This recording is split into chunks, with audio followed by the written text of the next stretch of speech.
Good morning, everybody. We'll start the special session 3. This session, I'll be the moderator of the session. I'm Pukyong from Gyeongsang National University. This special session is going to be on smart agriculture and food safety. Please let me introduce the chairperson, Professor Suan Kim from Pukyong National University and Professor Doohyun from Hallym National University. Thank you for introduction, Professor Koo. The International Symposium on Smart Farm for Innovative Food Production and Food Safety was opened yesterday, and we are opening the third session of the symposium. The theme of the third session is aquaculture and food safety. First, let me introduce two co-chairs of this session, Professor Seunghyung of Hallym University, and I am Suam Kim from Pukyong National University. Both of us will try to do our best to proceed our session smoothly and efficiently in this morning. Before we start the session, I would like to mention how we operate. We invited 4 eminent scholars for this session. I will introduce first and fourth speakers. The presentation of the first speaker is recording, so we cannot have a QA session, but for the fourth speaker, we can accept some questions from floor. Professor Yoon will introduce the second and the third speakers from Japan and Denmark, respectively. Unfortunately, however, they cannot have a QA session after their presentations because the presentations are also pre-recorded one due to the COVID-19.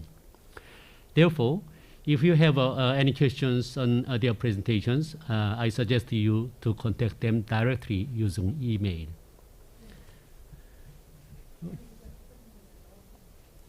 Okay, let me introduce the first speaker, Mr. Doohyun Park.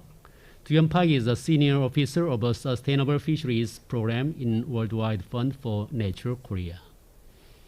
He is an experienced and motivated fisheries professional with an extensive background in fisheries conservation and management.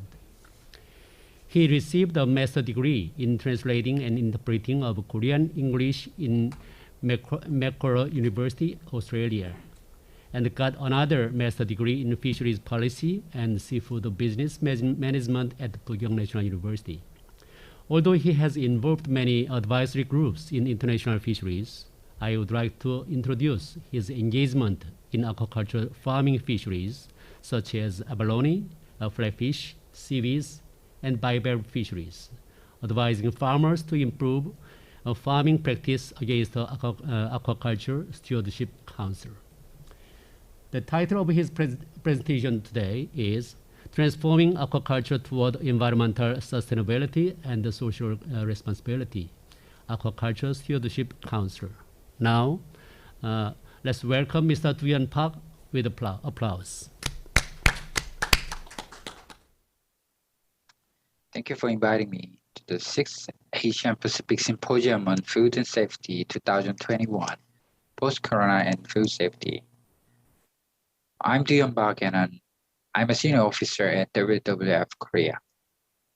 I'm not a researcher or a scientist, but a sustainability professional / practitioner. So I work closely with governments, seafood retailers, and aquaculture farmers and other seafood industry stakeholders, and even consumers.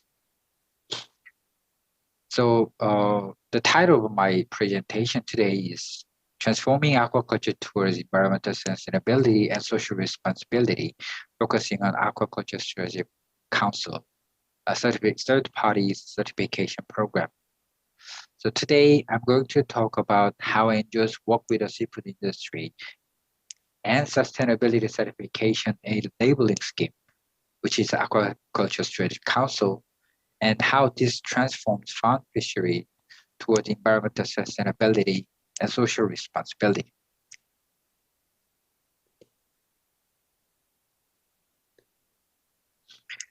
Before taking a deep dive on the seafood market transformation, I would like to briefly introduce the organization I work for. which is WWF. Some of you might be familiar with the name. Worldwide Fund for Nature, or WWF in short, is the world's largest conservation organization that was created in 1961. The current team is relatively young, and it was inaugurated in 2014 in Seoul, South Korea. WWF is present in more than 100 countries in all 6 continents, with more than 5 million people supporting our work. Globally, we are more than 5,000 dedicated, passionate professionals who relentlessly work to tackle the most daunting and pressing conservation issues all around the world.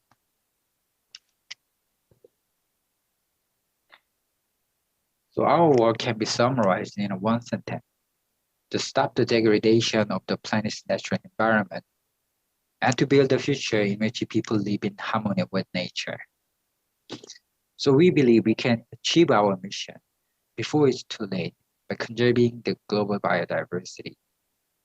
We also strive to make sure that the planet's renewable natural resources is sustainably used. And we believe that reducing pollution and wasteful consumption of natural resources are essential to keep our planet pristine for our future generation. Under this mission, we focus our work on 6 conservation areas. What we call them 6 pillars: climate change, climate and energy, oceans, wildlife, forest, fresh water, and food. So the aquaculture, today's theme, is at the center of our work, especially related to ocean conservation and food safety for all.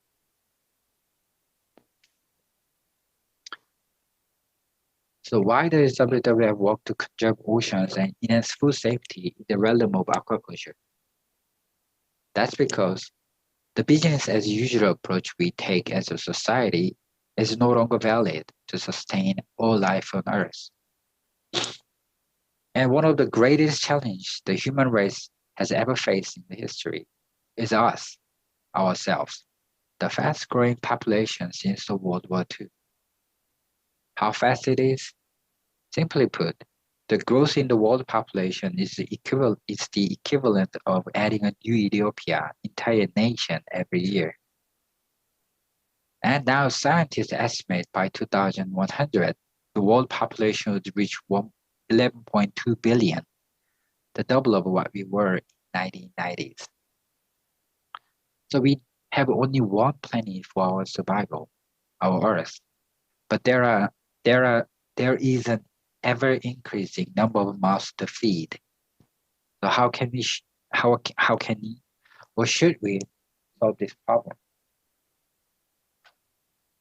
But first, we need to better understand how serious the problem really is, which is how finite our planet and resources really are, and how fast we use up the resources we have.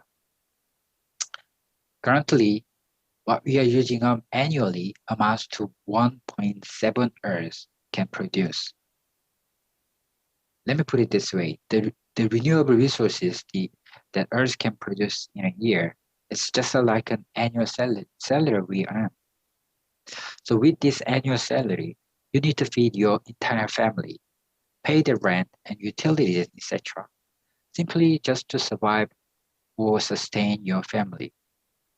But you have more children and have to spend more than before. You ran out of the annual income, so you hate it. But you have to take some from savings in your bank account, if you are lucky. Spending your savings means human race are exploiting the natural resources that the Earth have saved billions of years. This is a concept created by the Global Footprint Network. The Global Footprint Network is a non-profit organization that calculates human demands on the planet ecosystems. It calibrates the world consumption and ecological resources such as fishing grounds, forests, etc., and whether the consumption is greater or less than the resources Earth can produce in a year. So if consumption is greater than the resources available to the planet, we are in ecologically deficit.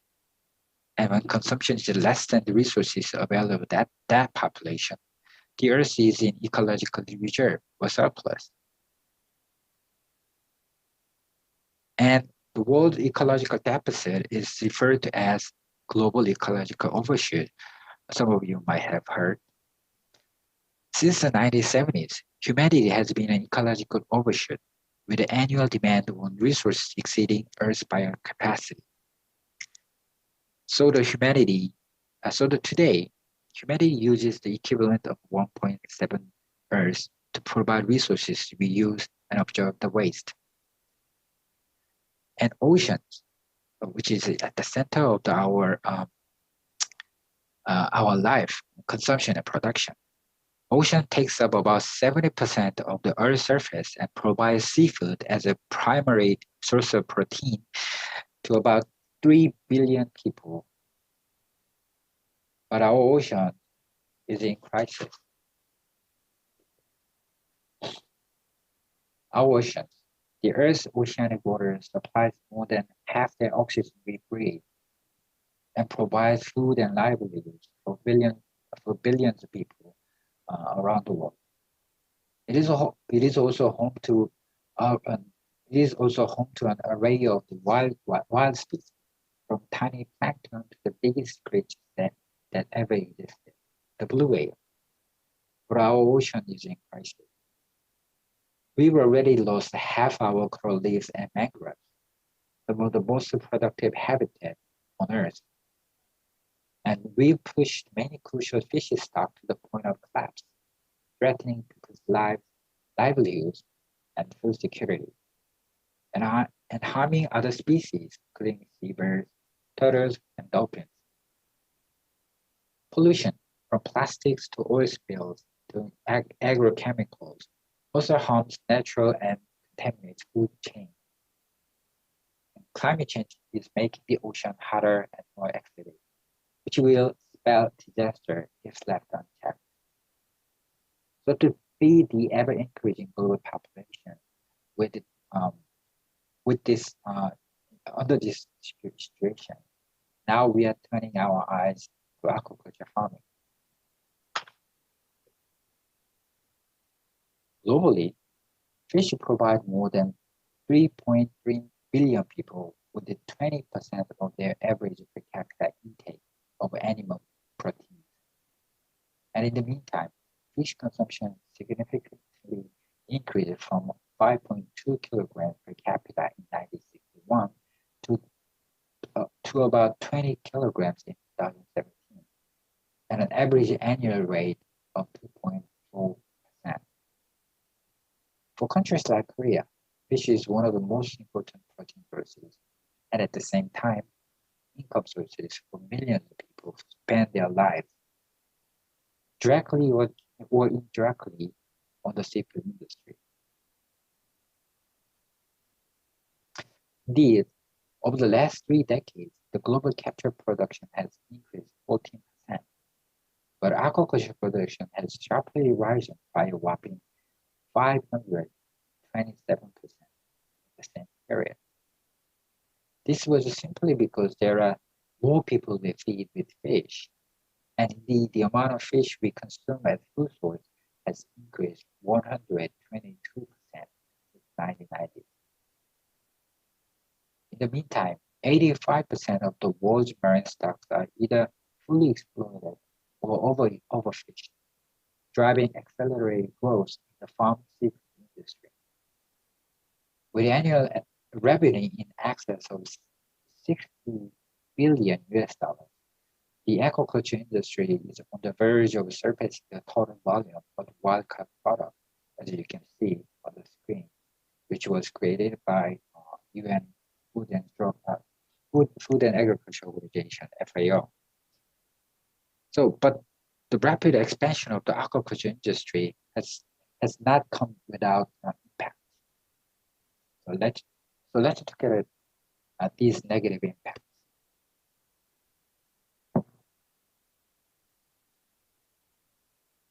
Of course, there are many impacts. First, chemical inputs farms use an excessive amount of chemicals such as antibiotics and pesticides or banned chemicals, and these have unintended consequences for marine organisms and human health. Second, disease and parasites. Viruses and parasites that transfer between farm and wild species, as well as among farm species, present a risk to wild population or other farms. Third, escapes. Escaped farm species can compete with wild fish and interbreed with local wild stocks of the same population, resulting in altering the overall pool of genetic diversity. Next, aquaculture must responsibly source and reduce dependency upon fish meal and fish oil, a primary ingredient in feed, so as not to put additional pressure on the world fishery. Fish caught to make fish meal and fish oil currently represent 1/3 of the global fish harvest. Nutrient pollution, and carrying capacity. Food and fish waste increase the levels of nutrients in the water and have the potential to lead to oxygen-deprived waters that stress aquatic life. Next is social issue. Seafood farming often employs a large number of workers on farms and in pressing plants, potentially placing labor practices and worker rights on the public scrutiny. Additionally, conflicts can arise among users of the shared coastal environment. Next, land conversion and degradation. Clearing of land for agriculture resources affects high conservation value areas such as mangroves. As we become more dependent on seafood farming, these environmental and social impacts become more profound and globally occurring. So how can we help address these problems?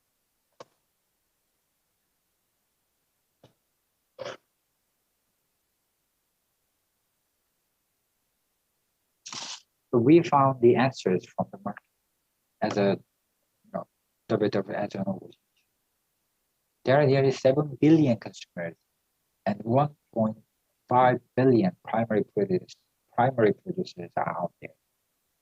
So instead of reaching out to all of them, we work with 300 to 500 market players who control nearly 70% of all the choices made in the market. This is just a simple math, but we see the greatest point of leverage here. But for the companies to shift towards sustainability, what they need is a powerful incentive that brings economic benefits to them, and at the same time, contribute to conserving and protecting nature. So how does this sustainability incentive work in the seafood market and ocean? The sustainability incentives work exactly the same with other market incentives. More and more consumers choose sustainable seafood, and they want to know more about what they buy, how they are produced, and what impact seafood farming practices will make. So now consumers say out loud that they want sustainable seafood through various media outlets. And consumers have little choice but to respond to these consumer demands. This is related to companies' performance on corporate social responsibilities as well. So these companies now take the sustainability of seafood they produce more seriously and choose to buy, process, and sell more sustainable seafood than they did without consumer demands. This gives aquaculture farmers powerful economic incentives to make change in their farms. And at the center of this circle created was Aquaculture Stewardship Council. Some of you might confuse ASC over its brand, but the Aquaculture Stewardship Council, or ASC, is an independent, non-for-profit organization that was jointly created by WWF and IDA, the Sustainable Trade Initiative based in the Netherlands. Which logo means the farm seafood product is scientifically and fairly assessed and endorsed for its sustainability by a third-party certification body. What ASC does as an organization is to manage its certification and labeling program. A green logo appears on the package of the seafood product, such as salmon and shrimp. And the ASC logo means these products have been independently assessed and certified as being environmentally and socially responsible. What is good thing about ASC certification is that the certification scheme is universal globally, and the scheme can be applied to any farms regardless of which countries they are based. And ASC is reliable because the certification scheme is based on the best available science. And once it's certified, the information is transparently managed, guaranteeing the full access of the public and consumers to that information. So the consumers and public get to know more about your farm. ASC also ensures inclusiveness and openness because it works with the industry, NGO, governments, and other stakeholders to improve and review the standard scheme on a regular basis. ASC develops and manages the strictest standards in the industry. These standards include hundreds of requirements covering the potential impacts of aquaculture, including water quality, responsible sourcing of feed, disease prevention, animal welfare, the fair treatment and pay of workers, and maintaining positive relationship with neighboring communities. Through its standards, ASC envisions a world where aquaculture plays a major role in supplying food and social benefits for mankind while minimizing negative impacts on the environment. And to build this sustainable future, ASC works to transform aquaculture towards environmental sustainability and social responsibility using efficient market mechanisms that create value across the full supply chain. So how does ASC work with the farm, fishery, and seafood chain?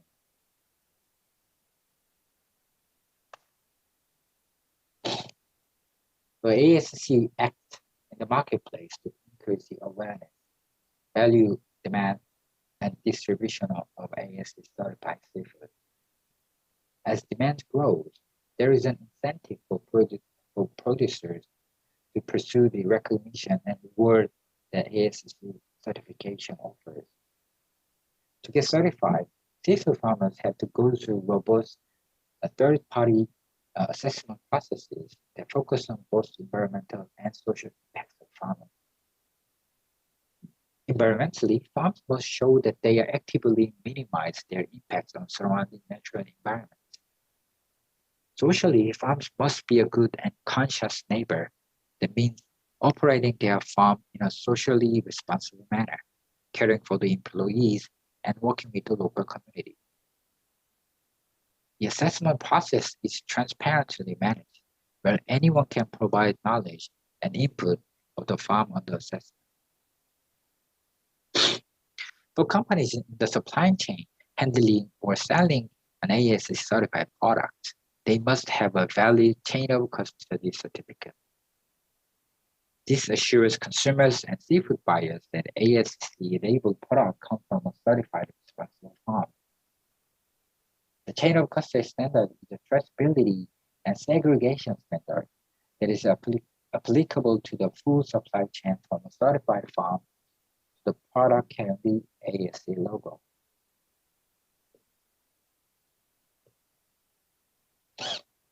So you might think ASC certification program looks fancy and solid, but not all species that are currently farmed globally are eligible for the ASC logo. Because it's been only a decade or so since the ASC was created, it is pretty much a short period of time to develop standards for all farms farm fisheries. The current 11 ASC standards cover 17 species groups: abalone, clam, mussel, oyster, scallop as a one group, flatfish, freshwater trout, pangasius, salmon, sea bass, sea bream, bee Seriola and cobia as a one group, shrimp, tilapia, tropical marine fish, and recently created seaweed. So you may wonder how farms can be certified. So take a closer look at how these farms can be certified. To be ASC certified, every aspect of farming operation you can think of should be responsibly managed, ranging from farm species, surrounding ecosystem, feed, chemical use, water quality, and people who work at the farm and local community.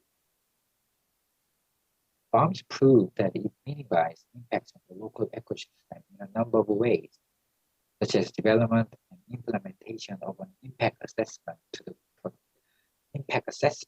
to protect birds, marine mammals, and sensitive habitats, protection of the ecological quality of the seabed.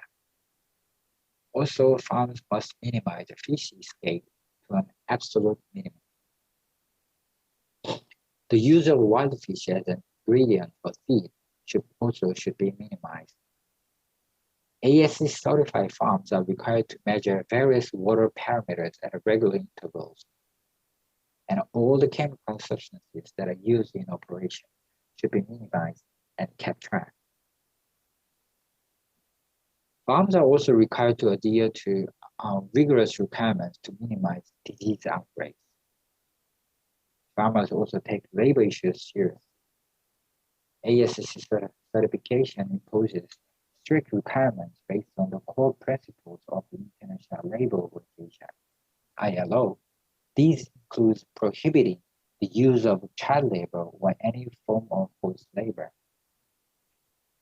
All ASC certified farms are safe and equitable working environments where employees earn a decent wage and have regulated working hours. Farm owners also need to be a good neighbor.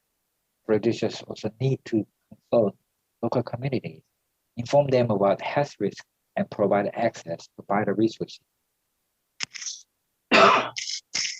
Excuse me. An ASC does not directly assess the food safety elements of seafood farming, which is the main theme of today's event, but it can definitely contribute to improving the food safety management in indirect way. For instance, to be certified, you need to develop and implement a fish health management plan, which is closely related to disease and pathogen management. And fish health management plan should be audited on-site by a veterinarian. And the use of antibiotics are strictly limited, and any use of antibiotics should be recorded. And most importantly, you can trace back to farm sites and fisheries where the forage fish for feed were caught using the ASC's chain of custody, which enables farmers, buyers, traders, and retailers to implement food supply chain traceability. So if there's any problems occurring in the seafood supply chain, you can trace back and actually pinpoint where the problem occurred.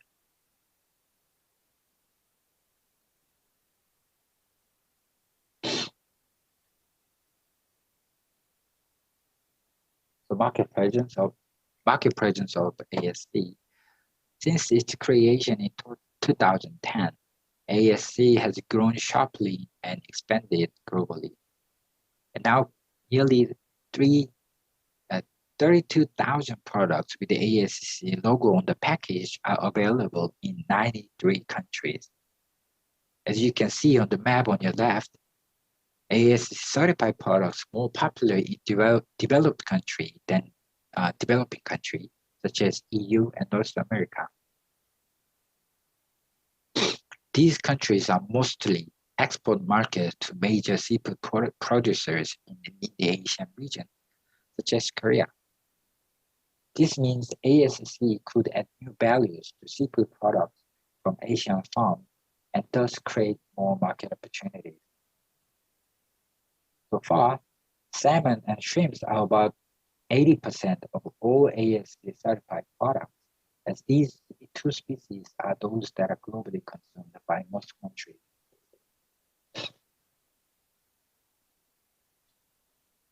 And global seafood retailers are very quick to learn and switch their existing practices.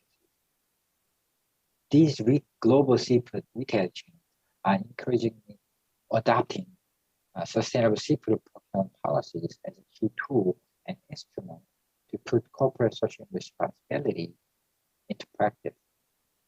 And ASC is at the center of these trends worldwide. I'm pretty sure that you are all familiar with these retail brands or those brands. These are the companies that publicly announce their purchasing preference of ASC certified seafood and actively work with farms and others in the supply chain to improve sustainable farming practices and seafood traceability, which all contribute to many aspects related to seafood, including food safety. One of the notable things is that they publicly announce their ASC sourcing commitment and go even further to increase the consumer awareness, which means that they take advantage of this to improve their reputation and promote their social responsibility, which again means sustainability itself. These companies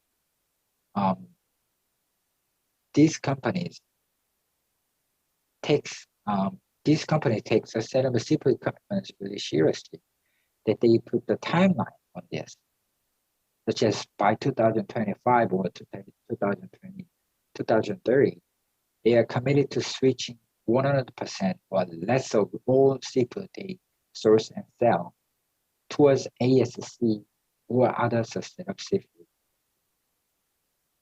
This really proves that the market incentive really works and helps farmers go sustainable. So as of July 2021, 1,469 farms hold ASC certification status, mostly those who farm salmon and shrimp. The ASC certified production volume stands at about 2.1 million metric tons, and this is nearly 7% of all of the global aquaculture production, according to FAO. This proves as the market demand for sustainable seafood grows, farmers all around the world are keen to shift their farming practices towards environmentally sustainable and socially responsible ones. This is where the market incentive truly kicks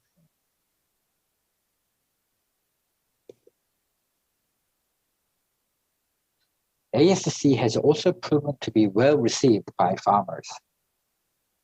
ASC ran a survey in 2017 asking owners and workers of ASC certified farms in the world on what benefits ASC brought to them. And the result was very encouraging. The majority, 92% of respondents, stated that their reputation had been enhanced by certification. 90% benefited from meeting the preference of buyers, and 87% gained access to new market opportunities. In addition, farmers value the opportunity to reduce their environmental impact, and 3/4 had become more aware of sustainability issues related to feed use. More than 1/3 of the farmers found that their use of antibiotics and therapeutic medicines had decreased, while 1/4 reported that their feed conversion ratio had lowered, with a consequent reduction both in the cost of feed and its impact on the environment. Notable improvements in water quality and a reduction in fish mortality were also linked directly to working towards the ASC certification process. ASC certification was also found to have a positive effect on local communities, with 67% experiencing improved relationships. Over 2/3 of farmers were found to actively support the local community through social projects, financial support, or even sponsorship of sporting events.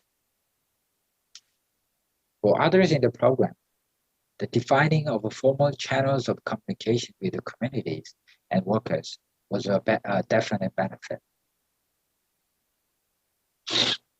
Around half of workers benefited from increase in training related to health and safety and good farming practices, and a similar number felt that the working condition had improved since their companies underwent ASC certification.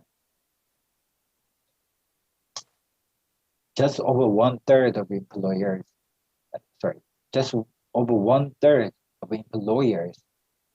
reported that workers' wages had increased and the worker turnover reduced. Other reported benefits were fewer accidents and a decrease in worker sickness.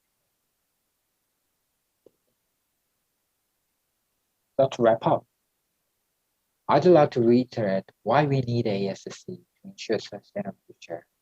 And I think this could be a few important takeaways for all of us.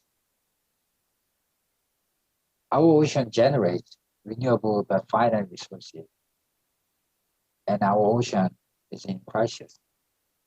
Harnessing market forces and consumer power is a proven way to protect the environment and ensure sustainable livelihood. At the center, the ASC is a certification program and label for farm seafood that is helping to address some of the most pressing consumer, social, and environmental challenges of our time. Markets and consumers around the world recognize ASC as a robust tool to ensure sustainable use of aquatic species and our oceans, and to build a better future for our future generation. The ASC's logo as a powerful market incentive can help farmers identify new market opportunities to improve their reputation, to enhance job security and safety, and to contribute to food safety. So thank you very much for listening.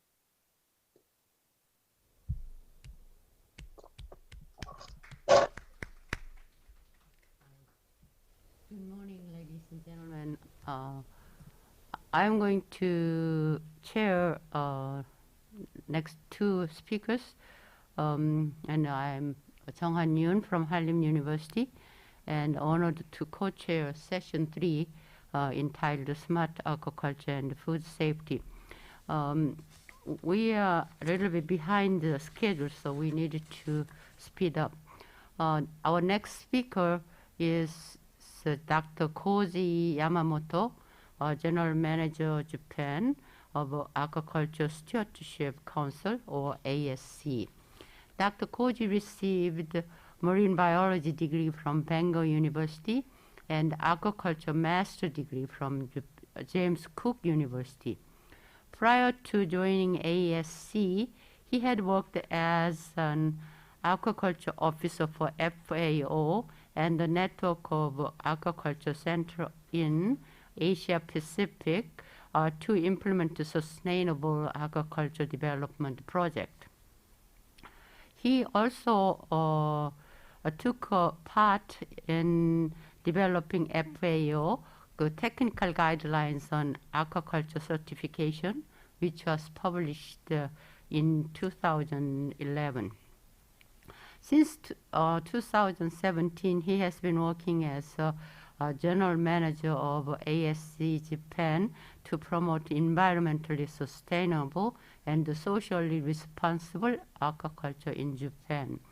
The title of Dr. Yamamoto's presentation is Supporting Smart Aquaculture Through Certification Program. Ladies and gentlemen, please join me in welcoming Dr. Koji Yamamoto with the warmest applause. Hello everyone, I'm Koji Yamamoto from ASC Japan. Today I'd like to talk about promoting smart aquaculture with certification program.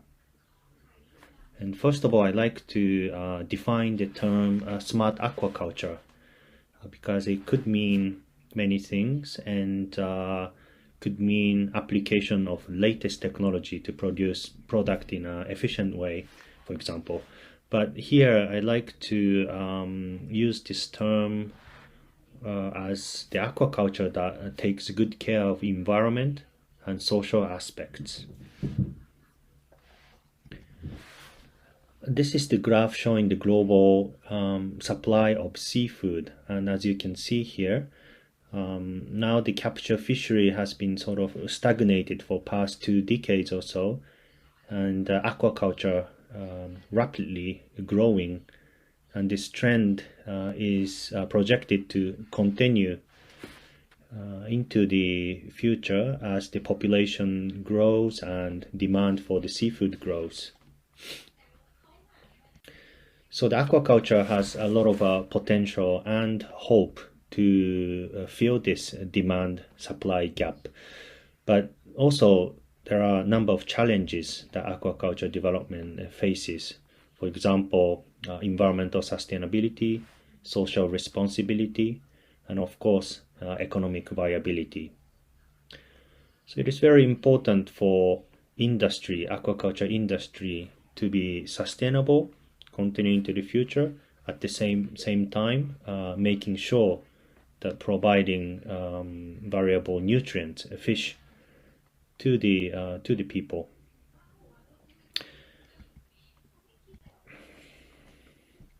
So now I like to look into sort of a global drivers towards responsible, sustainable seafood, and it is obvious that people are starting to aware the depletion of the stocks in the wild or stagnation of the supply from capture fishery. So people know, people and company knows that we have to work on this subject. And SDGs, the UN Sustainable Development Goals, are certainly the drivers that to talk about those sustainability at the higher level. And many companies are committed to meeting those SDGs. And ESG investment is also another similar concept where investment sector is, when they decide where to invest, they are looking at those components and supporting the company who really looks after the sustainable, responsible practices to making sure the resources last longer, and then bringing back to the society, the benefit back to the society. And there are also global initiatives that rating or checking the performance of leading seafood companies, such as Seaboss.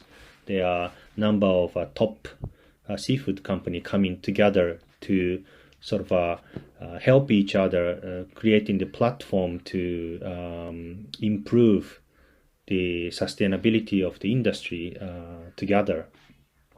So there are many trends globally towards the responsible seafood. I'd like to mention a few slides about my organization ASC, what we do. So we are a non-profit organization that we aims to support the industry to be more environmentally sustainable and socially responsible industry. And we do that by managing third-party certification program to connect producers, well, good performing producer, to the market. were established in 2002 by WWF and IDH. And then our focus is to, as I mentioned, connecting producer, responsible producer to the market. But when we audit our farm, we really focused on the science, the measurable indicators at the farm level to check the performance really meets the criteria. And this standard that we establishing, this is the very much with the partnership of large number of stakeholders, including industries, NGOs, academias, and public sectors. So it is a program that where we work with a large group of partners, creating standards, and also assess the farming site, and then connecting those products into the marketplace. So in the diagram, this is the flow where started off by farmer participating to the program after getting through this audit process, and then those certified products goes into the supply chain, the processing plant, and also the storage, etc. And then finally to the market, the retailers. And then there, the labels are clearly shown, so the consumer knows that this product is indeed coming from responsible sources, and then looking after the environment and then social aspects on the ground. So then the consumer pick those products, and that cycle feeding back into the the ground where those producer can sell more product after transforming to the better practices. So this is how the certification program and labeling program works.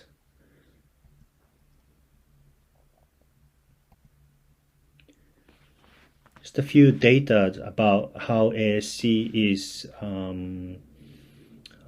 expanding globally. So currently we have in about over 1,500 farms globally, and then many of them are in Asia and also in Europe, as you can see here on the graph.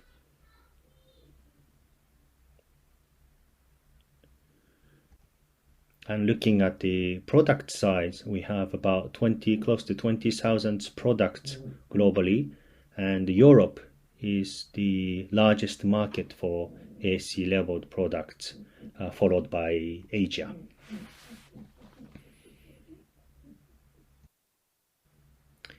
A few examples from Japan.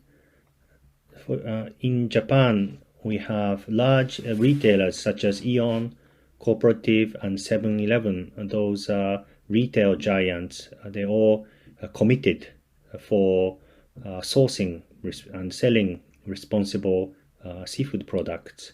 So for example, a picture here showing Aeon has designated section where ASC and also MSC for the capture fishery side, those labeled products are displayed. And also not only the retailers, but many number of restaurants and hotels are also participating to this program, and then showing the logo on the menu. And on the right hand side, this is the example of a Panasonic. As you know, this is an electric company serving ASC or MSC certified products at their canteen. So as a large company, they have hundreds of company canteens for their staff in the country. So this is where the company, non-seafood related, but they are meeting SDGs number 14 about the marine through use of responsible, sustainable seafood on their canteen. Now I'd like to go in a little bit about the details of aquaculture practice on the ground. So before that, and this is 12 species groups that ASC is working with. Those are the species that we have a standards for And within the standards, we have environmental and social aspects embedded within the standards, which I like to go in a minute. And these are the photo of ASC certified farm from Asia Pacific region. There is some of the abalone farm from Korea, oyster farm from Japan, Celiola, and also RAS system, the recirculation on inland facilities on the bottom right. So it's really diverse range of practices how aquaculture it can be conducted. I'd like to go into the little bit of details about salmon standards and all those inputs and outputs and interactions that we as a ASC set number of very detailed threshold within the standard. So in the standard, we typically start from setting all the legal compliance, but then getting into the criteria where we look into interaction with the wild birds or mammals or any wild populations around. That's the genetic interaction between the farmed fish and also those outside. Then the parameters such as water quality or benthic conditions, and also the emission through the energy consumption. Those are closely monitored, and within the standard we have a clear threshold where farm has to comply to be able to get the ASC certifications. Also, feed is another important component where strong interaction with the wild, and within the ASC standard we set traceability requirement for all the ingredients used in the feed, so fish meal, fish oil, plant-based ingredients, and then tracing back to the in case of fish, the fishery conditions and resource conditions to make sure that what goes into the feed is coming from sustainable, responsible operations, and then resource level is healthy. And also within the standard, we look into the workers' conditions, so the working hours, rights for the workers, and also interaction with the local communities. Now I'd like to talk a little bit about the food safety aspect, which is the theme of this workshop. And when you really look into breaking down the hazard for food safety in aquaculture, there are a number of aspects like microbiological contamination, chemical contamination, residuals and biotoxins. But then when you look at where the sources of those hazards, and then it's all boiled down to farm management or good monitoring of the surrounding environment and all the inputs used in the operation. So those are really come down to when the farm has good traceability, good data collection, and the traceability of those materials, and then you have quite a good management of those hazards, and then end up in better food safety conditions. Here are some of the feedback from ASC certified farms, and many farmers do sort of raise the benefits around the market side, enhance reputation, customer expectations, and better market access, but also mention about reducing environmental impacts, and also some of the saving end up in sort of better efficiencies and better profit for the farm management. One of the strong benefit of this certification program approach is that while we audit the farm by the auditor auditing the farm, they check many components, as I mentioned earlier, about environmental and the benthic condition of under the sea cage or energy usage, feed origin. So those audit data are compiled. These are transparently available to the public. But we also conducted this analysis and published last year called Positive Impacts. And then I extracted one graph here showing the improvement of environmental criteria over the time. So this is the Chile, Norway example, where over the time, all these, when the auditor find problems, incompliance, some problem at those aspects, make it as an index and show it as a score here. So for example, Chile, first 5 bar here, indicating over the time, those audited farm slowly sort of reduce the aspects that is checked as a non-compliance or had a problem. But then those problem area reduced over the time, and also the case of Norway is quite significantly reduced the number of incompliance. So meaning that this is third-party audited program that really show using the data that farmer indeed improving those conditions on the ground. It's one way to really monitor the changes of the farming practices and impact of the farm over the time. And this is another initiative that we are doing, which is plotting those data of the certified farm on GIS. And the great thing about this is we can also use this as a many way to analyze the relationship with certified farm, and also other aspects such as national park, relationship to the national park, or with the critical habitats. So in this GIS portal, we are enabling the farm operation and the data of that with other data source, and then we can overlay that data and then see what sort of impact or relationship that those farm is having with the natural resources and so on.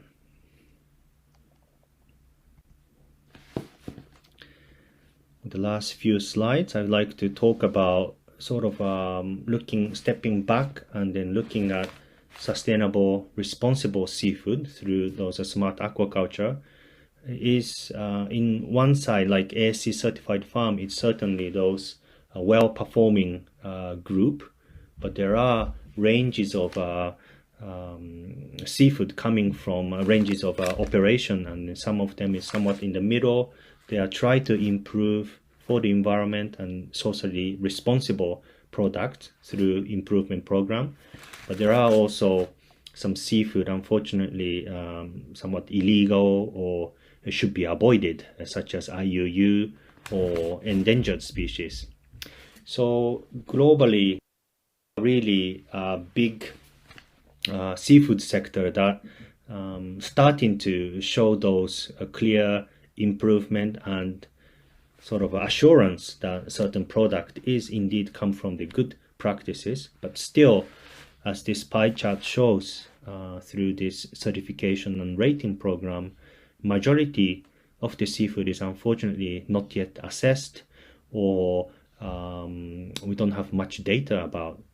So on this collaborations, we are working with other schemes or rating program to analyze the global seafood supply, and then try to join hands, collaborating in making sure that we can increase those certified or rated seafood sector to become majority, really.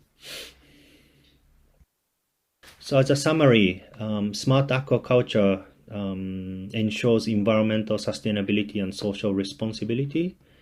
And talking of a food safety hazard in aquaculture, this can be minimized through improved data collection and the traceability, digital traceability,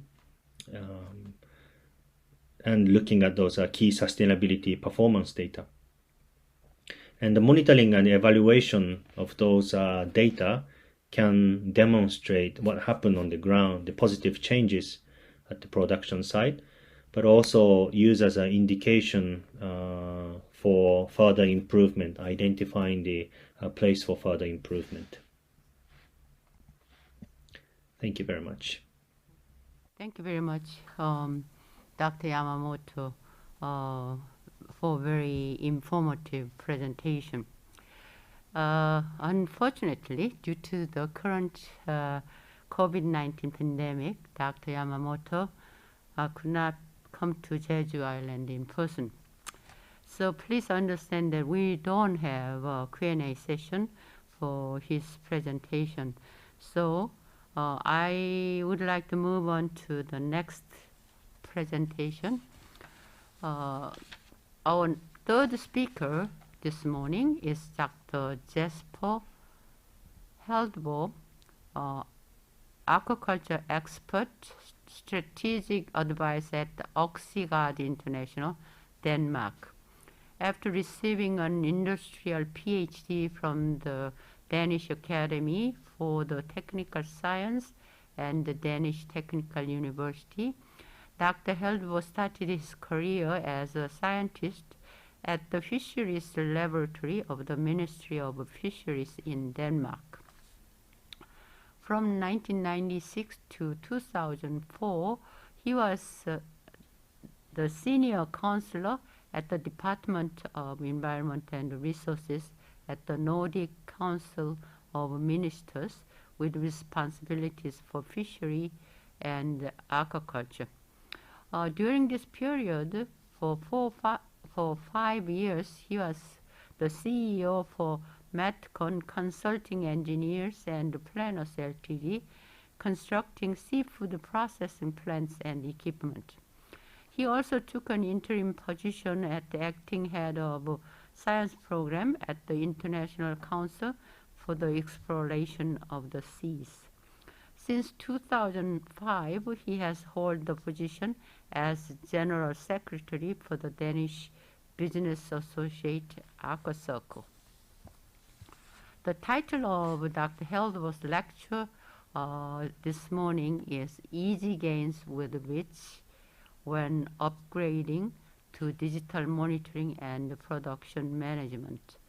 Ladies and gentlemen, please welcome Dr. Jesper Heldbo with a round of applause. Distinguished audience, ladies and gentlemen, thank you for having the opportunity to talk to you today. In more than 35 years, OxyGuard has developed and sold sensors for water quality measuring and monitoring to the aquaculture industry worldwide. During the last 3 years, we have developed a digital production management system to collect all data from fish farms, but not only from the farms, but also data from all involved in the aquaculture industry. This is a system used by small and big farms. The system, called Cobalia, creates digital trust for all involved, and the primary producer, that is the fish farmer, has the ownership of the data and as such decides with whom he would like to share data. With this system, OxyGuard has listened to the farmers, their ambition and wishes. We have had more than 50 farmers involved in the development project. And one of the wishes was to simplify administration, the administrative burden, as many farmers see as a burden, a boring job, but also to reduce risk, improve the production through better understanding the interaction between the fish and the surrounding environment, the water quality, the feed, the health and welfare in every pond, tank or net cage. Also to visualize and control important trends in production through the use of data from sensors and algorithms. To view or find new, not immediately visible connections and use the increased knowledge for production optimization. This ensures greater deliveries of quality products, as feed consumption can be reduced disease reduced, and welfare generally improved. Of course, making money is also a very important goal for the fish farmers. The suppliers, they also have need, and the system covers the entire value chain. That could be the suppliers of feed, pumps, filters, and much other equipment to the industry. They can be allowed to access data from the primary producer. Remember, the primary producer owns the data and decide which other companies are allowed to use those. It could be for maintenance, timely service prior to breakdown, and continuous improvement of the supplier's equipment. Or they could be to improve logistic and support. Authorities' needs, we have also involved this. Authorities and interest group can also be allowed to access data. The veterinarians, for instance, could automatically have alerts from the fish farms. The authorities could upgrade regulation. They could send out warnings about algae blooms, diseases, parasites, whatever could affect the fish farms in a certain area. Certificate. A lot of fish farms today are having certificate on sustainability. That could be Aquaculture Stewardship Council, Global Gap, or similarities. So we can supply those certificate organs with the necessary data. Traceability from X, also information about the feed ingredients to the finished product, from X to the finished product in the retail trade and data can be sent downstream. And the consumer are those who are downstream. The first step could be from the primary producer could be well boats or trucks to transport the fish. It could be the processing industry and the retail supermarket chains, and last but not least, the consumers. Data from the entire value chain can be continued here. Trust and information about the product plays a dominant role in selling seafood today. And sustainability and environmental accounting are also selling points. But in the future, animal welfare from fish farms will play a more significant role in the future. The consumer concerns about those factors. So data sent through the processing industry, if such is involved, and to the selling points, the supermarket chains or the fishmongers, they can add to the data they receive from the primary producer, they may add some storytelling for their future marketing. That were the key points so far.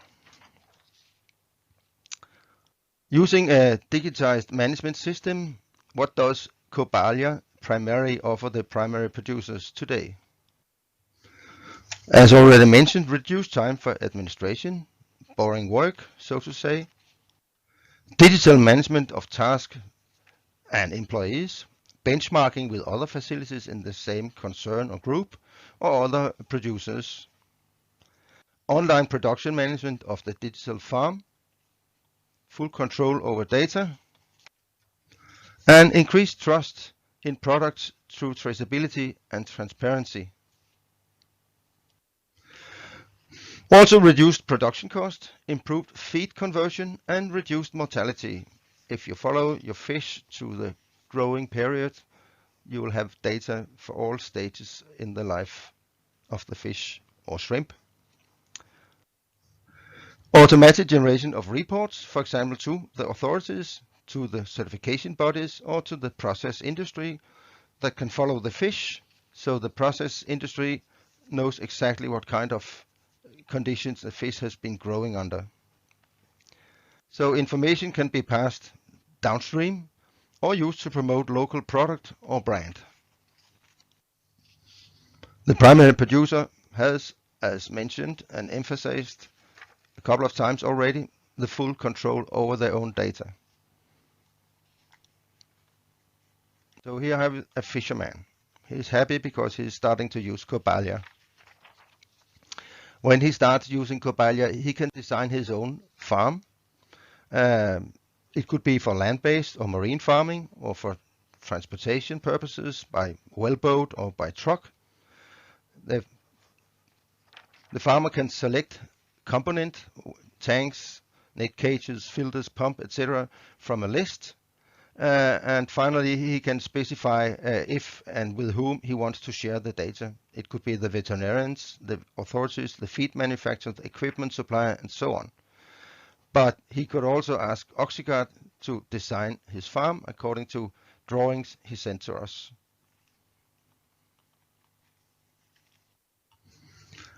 You can design, or the farmer can design, the user interface according to his own wishes, and each user in the farm can design their own user interface. Here the user has selected a weather forecast. Here you see the day's task. Each user employee sees his own task. You can choose to follow different sensors. You can get alarms from sensors and from equipment. A company with several production sites. Here you can click in to follow the production on the other locations. Of course, several levels can be set for the user, so not everyone gets the same rights.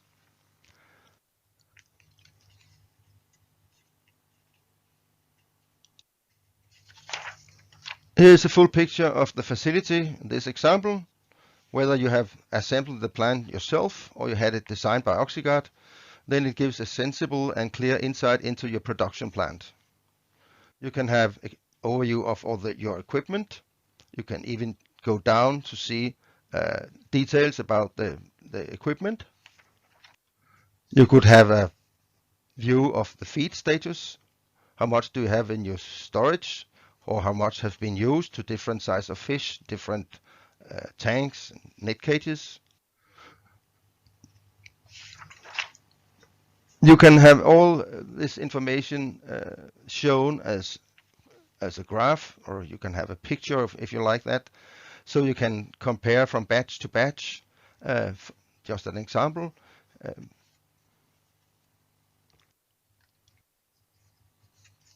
You can also have information of all the sensors in the water, measuring the water quality.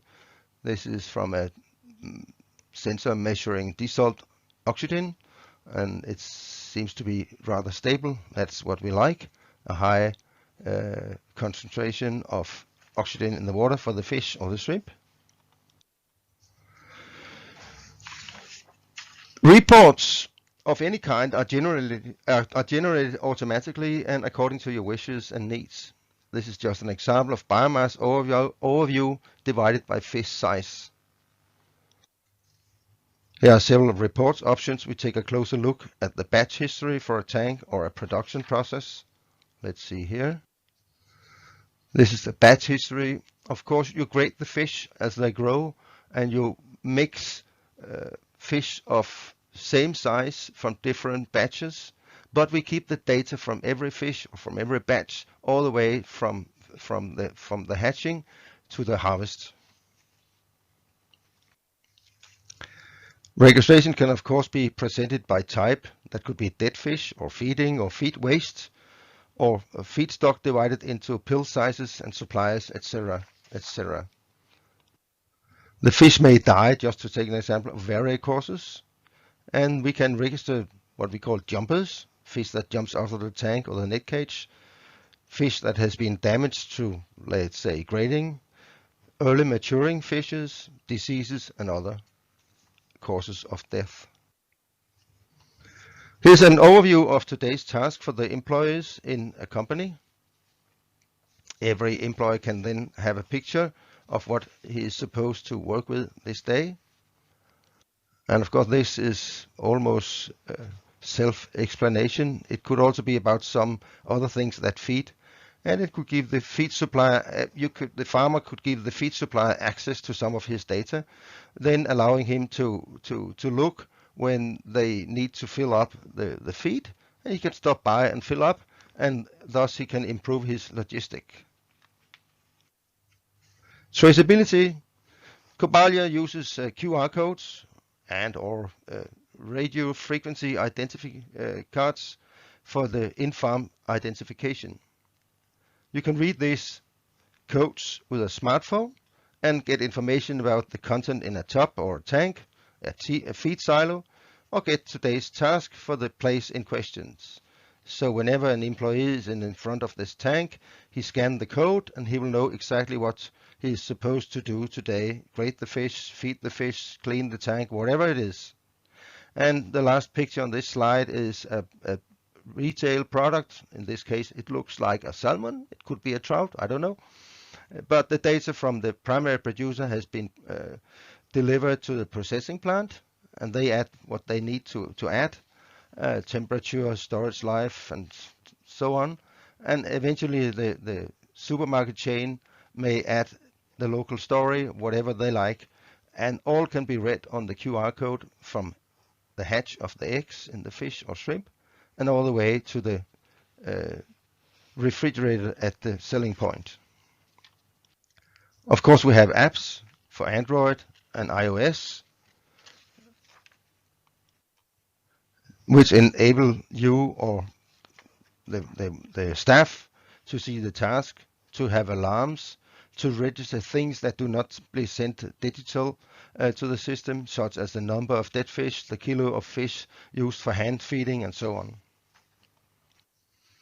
The app can also show you data for a given tank and the fish in it, as well as a forecast for the continued growth.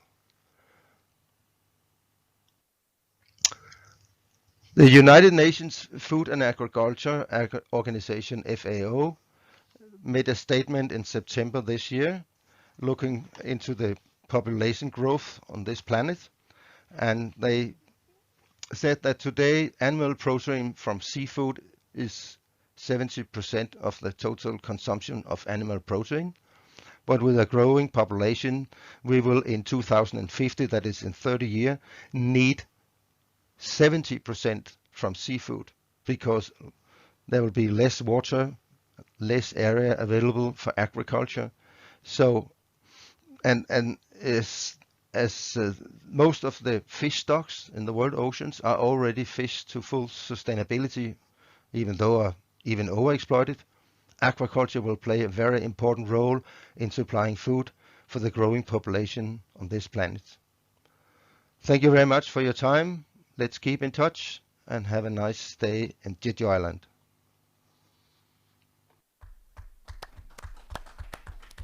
Yeah. Thank you, Dr. Heldbo. We enjoyed your presentation very much. Again, there is no Q&A session for Dr. Heldbo's presentation. Thank you. Let's move to the next presentation. The fourth talk in this section is food safety associated with fish products from aquaculture.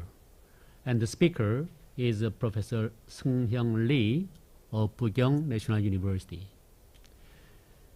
Professor Lee started his professional career as a researcher in National Institute of Fisheries Science of Korea after he received a PhD degree from the Department of Animal Science at University of California, Davis in 2015. This year, he moved to Pukyong National University and actively contributes to fisheries science and education. He has served as an associate editor of the scientific journal named Fisheries and Aquatic Science. Today, he will talk using Zoom software.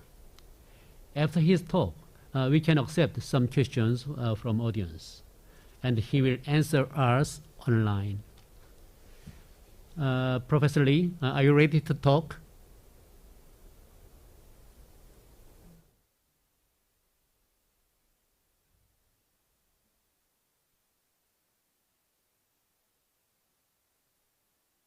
The lecture itself is a recording, and after his presentation, he will receive some questions from the floor. Thank you very much.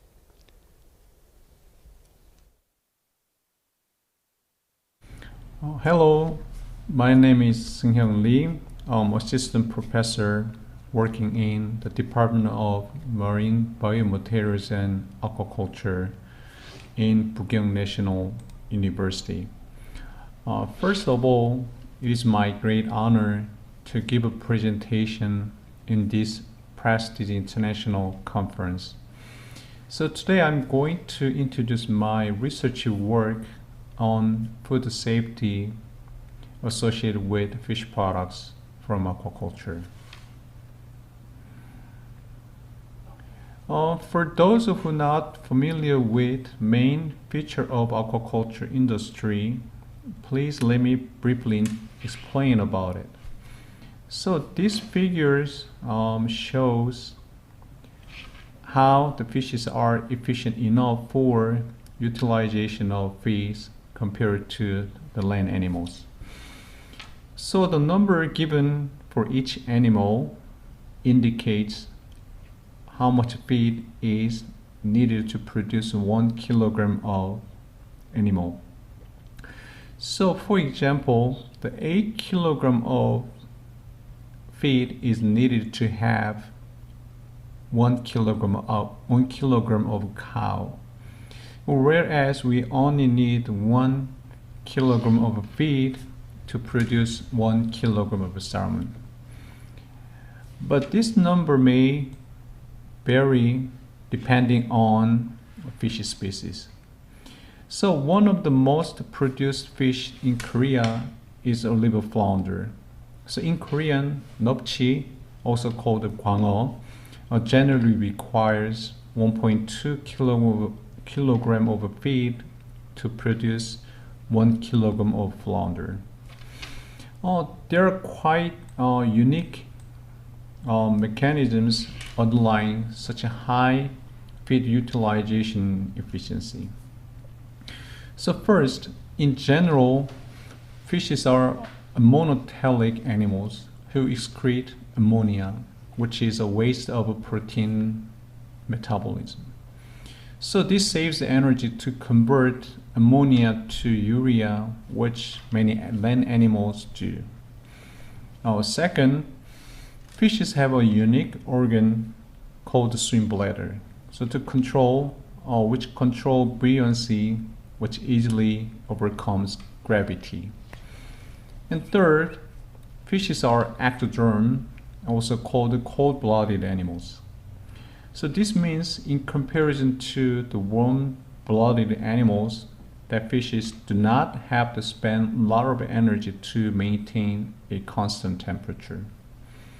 And lastly, fishes have a high fecundity compared to land animals. Another main feature which aquaculture industry has is that aquaculture leaves low carbon footprint.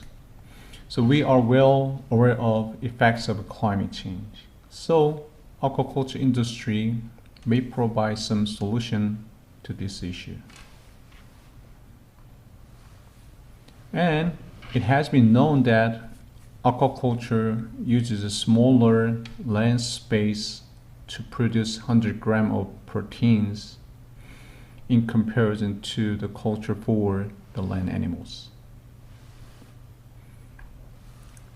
So given the features as I explained earlier, aquaculture industry has dramatically expanded since last decades. So these figures shows how aquaculture contributes to the production of the seafood for the human consumption. So as you can see, aquaculture for human consumption, which is provided in light blue line, keeps increasing over time, whereas capture fisheries has been stagnant. So the World Bank, working with FAO, published a report of providing projections about seafood production needed as world population increases in the near future. So based on the report, to meet the world sea world seafood needs, aquaculture production will need to increase by 46.4 million metric tons. So this means 62% of food fish will come from aquaculture by 2030. This slide shows the status of the Korea aquaculture industry in the world. So as you see, the Korea ranked 7th in terms of volume of produced seafood products, suggesting that Korea is one of the leading countries around the world. So given the high importance of aquaculture industry, not only in Korea but also in the world, there are mission, goal, and challenge we need to keep in mind. So I think the mission of aquaculture is to provide high quality and safe proteins for human consumption. And the goal is to keep this industry sustainable and profitable. However, to do so, there are the challenges needed to be taken care of, including environmental issue, seafood safety, and climate change. So actually, these are my main research areas.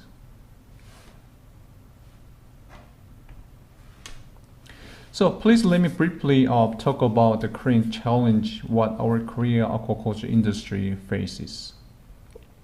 So as you see, domestic the pisciculture production has been stagnant since the last decade, whereas import volume and value of certain fish species has been dramatically elevated.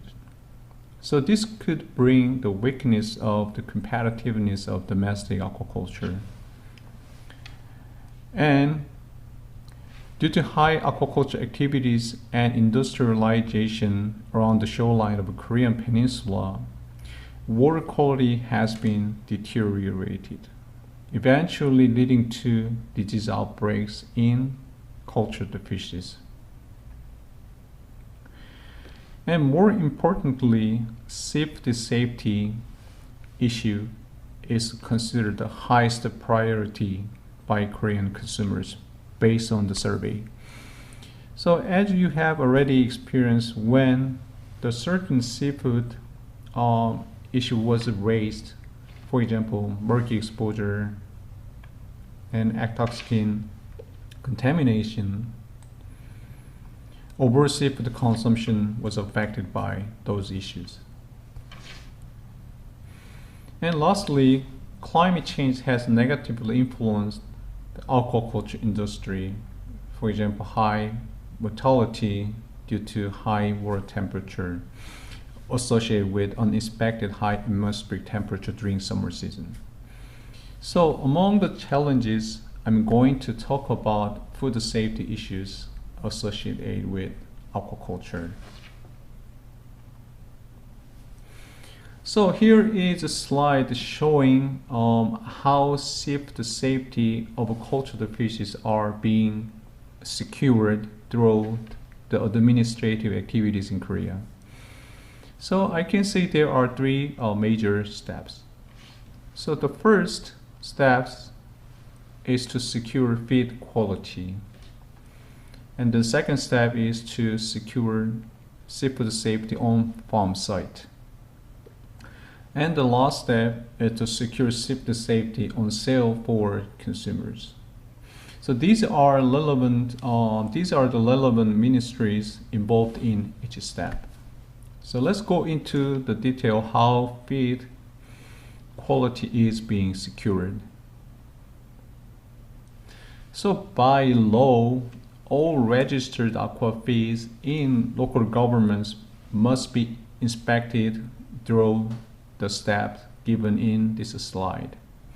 So currently, the feed samples collected by local governments is sent to the feed inspection institution.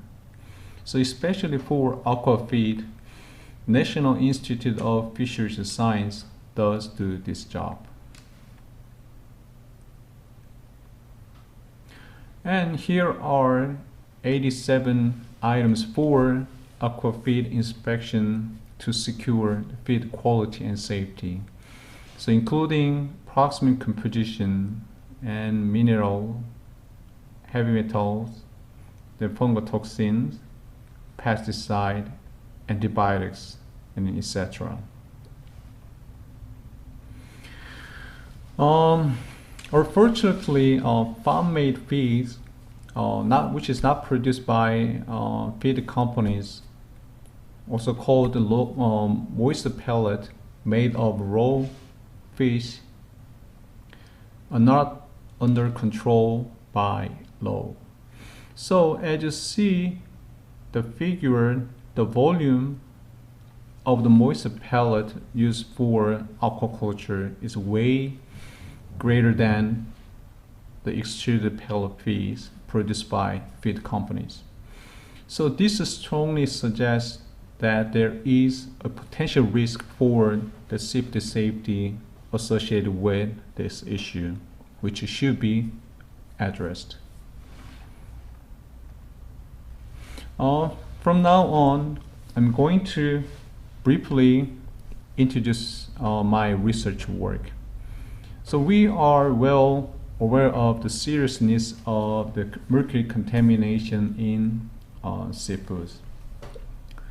So to secure seafood safety against mercury contamination in cultured fish, maximum limit of mercury in fish is set up to 0.4 ppm, as you see in the table. But this value does not consider a chemical structure of mercury. In other words, this value applies to the total mercury concentration in fish. But this might be problematic if the toxicokinetics of mercury differed based on its structure. So the upper right figures explains how bioaccumulation occurs in aquatic ecosystems. So indicating that methylated mercury, in other words, organic mercury, is highly accumulated in fishes. And the bottom right, the figure shows the absorption of organic mercury can be facilitated through the transporter for methionine, which structure is very similar to the complex of cysteine combined with methylmercury, as you see in this figure. But otherwise, the absorption mechanism for inorganic mercury differs, so that inorganic mercury is not easily accumulated in fish tissues. So in aqua feeds, high volume of fish meal is used due to the nature of fish eating habit. So in general, in the flounder feed, about 60 to 70% of fish meal is included in the feeds. And eel feed, about 70 to 80% of fish meal is currently used. So as I explained earlier, there is a high chance that mercury in the fish meal exists in the organic form. But based on the previous reports, about 90% of mercury in fish meal was found to be the organic form. So this suggests that it is necessary to consider the setting up the maximum limit of mercury based on its chemical form to secure seafood safety.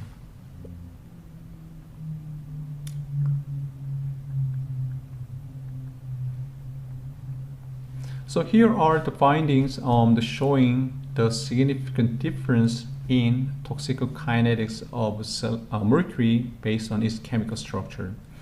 So the left-hand side figures shows how the different form of mercury accumulated in different fish organs. So the blue line represents inorganic mercury and orange line represents organic mercury. So the concentration of both mercury in the test diet was 0.4 ppm, which is the maximum limit of mercury in fish by law. As you see, especially in muscle tissue, we can see the 12 weeks exposure of mercury, organic mercury at 0.4 ppm concentration reached to the maximum of mercury for the seafood. So this provides evidence that it is highly recommended to set a maximum limit of the mercury based on its chemical structure.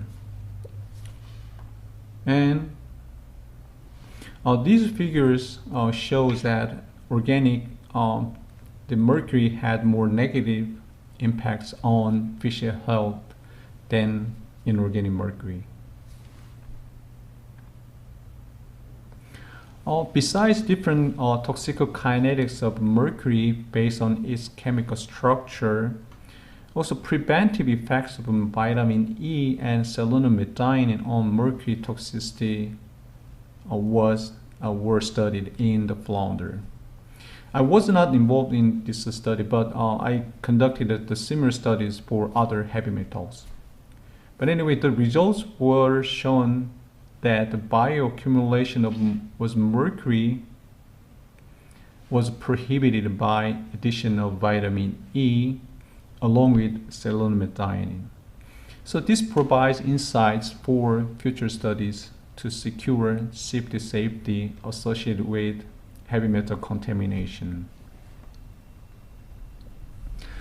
Now let's take a look at a safety issue of atoxin in fish you may have heard through a broadcast. So atoxin, was originally developed as pesticide long time ago.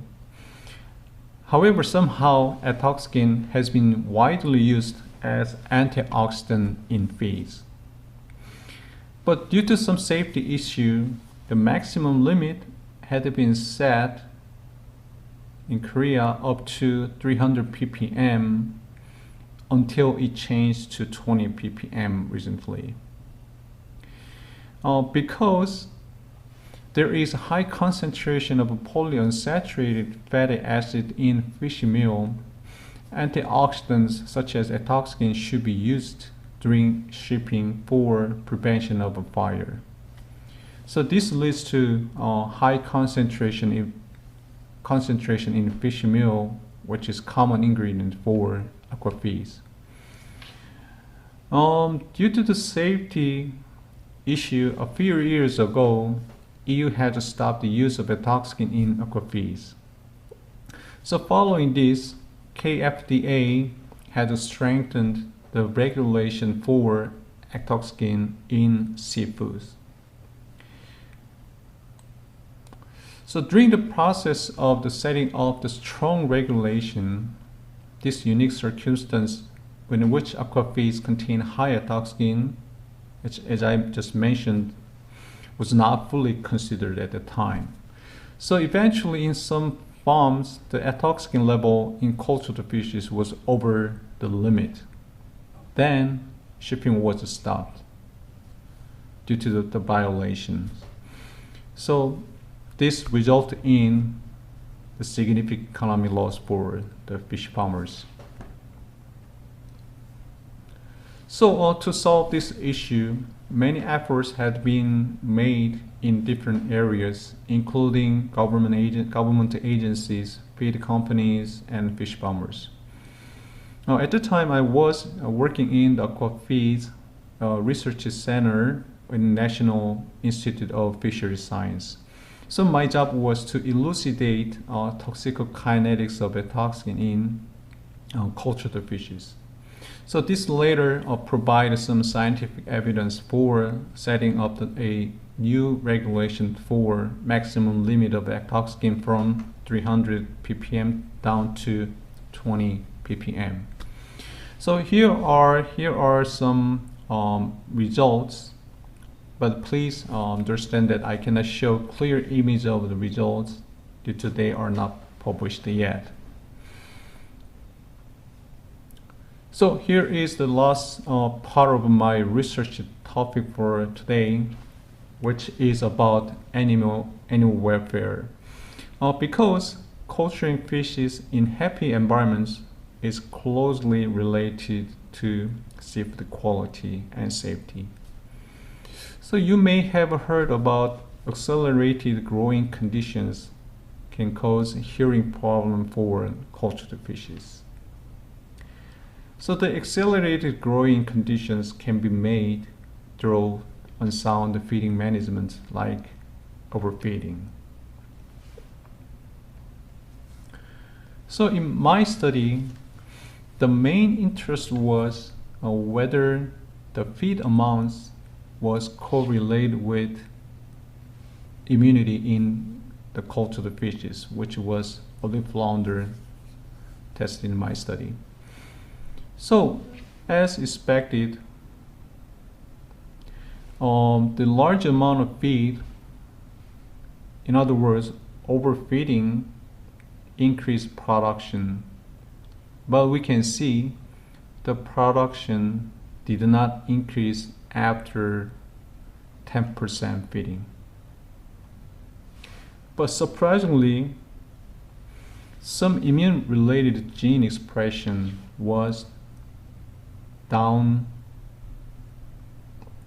regulated when the feed amount exceeded 7%. So this strongly suggests that the overfeeding could alter the immunity.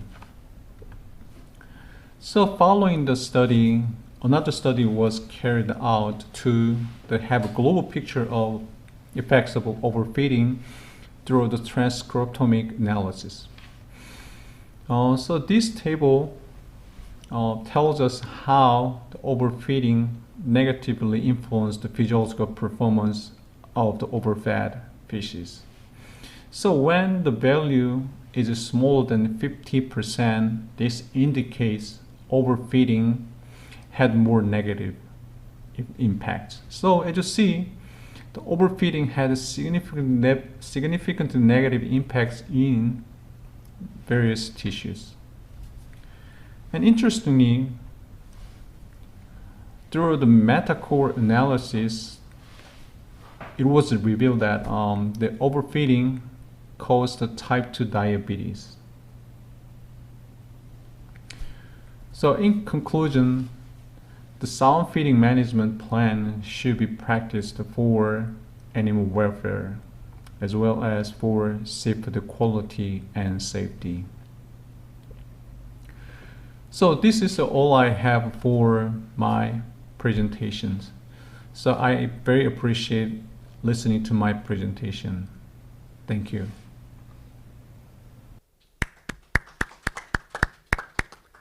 Thank you, Professor Lee. That's a really excellent presentation. I appreciate it. And it's time to receive some questions from the floor.